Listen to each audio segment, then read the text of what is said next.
Hey, it's Kevin Toffel with GigaHome, and today I'm looking at the Sprint EVO 3D built by HTC.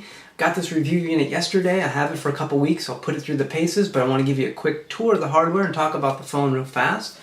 On the box, you've got some Sprint branding, but not much else other than their colors, and that's because it's hard to see, but it says EVO 3D there, and it's kind of raised to give you that 3D effect. You know, I would have liked to see a picture of the phone there, but that's just me.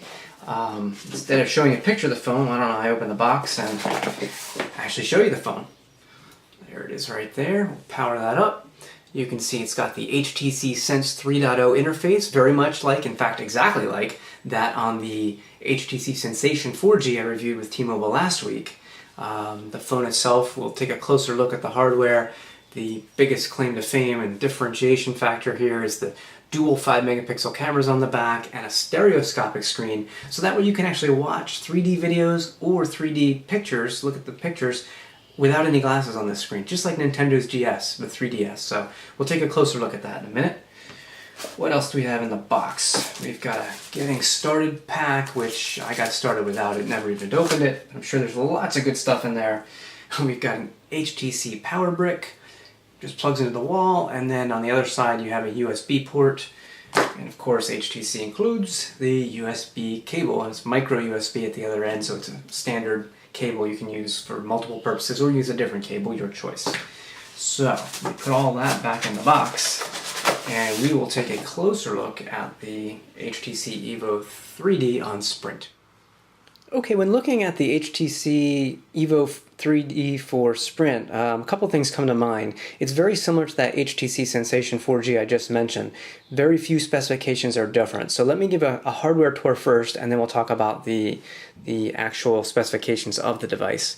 Obviously, you've got this really nice 4.3-inch Super LCD display. It's 960 by 540 or QHD resolution, just like the Sensation. Viewing angles are pretty good. Again, it's hard to tell in here with the glare, but I've had no problems viewing it from different angles. We have the touch capacitive buttons on the bottom. At the top, we have a front-facing camera. Right above the Sprint logo there, you can see it. There's also an LCD notification light right inside the speaker grill here.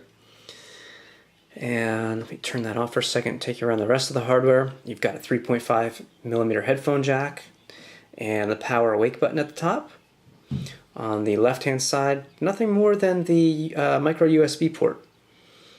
Right-hand side has the volume up and down rocker, and it has a unique button here that is the camera shutter release, and a switch here that, if I flip this around, you can see it is for changing your camera mode from 2D photos to 3D photos.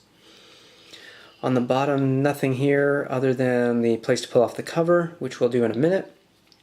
And of course on the back you've got the dual 5-megapixel cameras, 2 flashes, this is autofocus. You can take 5-megapixel stills, you can take 720p video in either 2D or 3D. No 1080p on this device as of right now. Let me actually crack this open because we'll talk about the memory. This phone comes with 4 gigabytes of internal memory, but I suspect that Sense is using up quite a bit because just like on the HTC Sensation, which uses Sense 3.0, only 1 gigabyte of RAM is user accessible, or 1 gigabyte of storage, I'm sorry. The device does have 1 gig of RAM as well. So you'll probably make good use of the 8 gigabyte included SD card, although you can put in your own up to 32 gigabytes. You have a 1730 milliamp battery, which should be good because this is a WiMAX device as well, and we gotta watch the battery life when using WiMAX and the 3G radio. So, one thing I don't like already, the battery is flush with this micro SD card, so you cannot hot swap that card while the phone is on. I think that's a little bit of a design flaw there. Let's put the cover back on. Build quality seems pretty good. The cover itself is plastic. The phone itself is pretty solid feeling other than that plastic. It's got a nice grippy kind of finish on the back, which I like. So, size-wise, it's very similar to the Sensation 4G. A little bit thicker, probably because of the dual camera sensors would be my guess, but about the same. About the same. So let's take a quick look here. Again, we've got Sense 3.0, which has impressed me so far.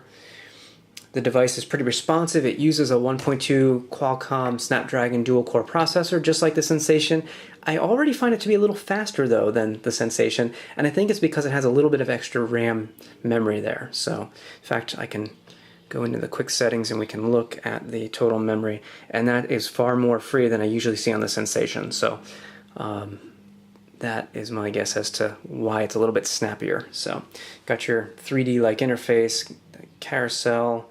Let's see if I can do that. There we go. There's our carousel, Sense 3.0. And I can't, unfortunately, show you the 3D effect of the camera. I can tell you how it works. Unfortunately, just can't show you. Oops, I'm hitting the wrong buttons because I got a camera in my way here. Hang on one second. We'll get to the gallery. Switch it this way. These are all 3D photos and videos that come included on the device. You can see they all have a little 3D to indicate as such. There's also all photos, 2D photos. I've taken my own video in 3D. And you don't need glasses for this. Unfortunately, again, you won't be able to see the stereoscopic effect, but if I move this left and right, you can see some movement in the rocks, especially in the foreground. And that's because it's the two images here, and the screen itself will separate those for your left eye and your right eye and give it a 3D effect. And I have to say, I've been impressed by the 3D effect. No glasses needed. It's got some really nice depth. I don't feel like it's losing any color. It's actually quite nice. You can kind of get a feel for it, but you can't see it, unfortunately. I wish I could show you. You'd have to all come over, and there's just not enough room in the house, unfortunately. So, but taking 3D videos, I've done that already. They look very nice. You can shoot them up to YouTube and view them there. You can also output these to a 3D television. I do not have one, so I cannot test that, but that would work as well. So you can share all that content. You can share the web connection with up to 8 devices. Again, this has WiMAX as well as 3G for Sprint. Overall, it's only been a day, but I find it to be a nice device, a little bit heavy. It's close to 6 ounces in terms of weight, but it does kind of have a little bit of a brickish feel because it's kind of brickish. I don't know how else to say it, as opposed to the Sensation, which is more rounded on the bottom. Let's see if I can get a better view of that. You can get a feel for these two devices and see what I mean when I say brickish. So, in any case, that is a very quick look at the HTC EVO 3D on Sprint. I'll be putting it through the paces over the next 1 to 2 weeks before I send it back, and I'll have more for you in a full review.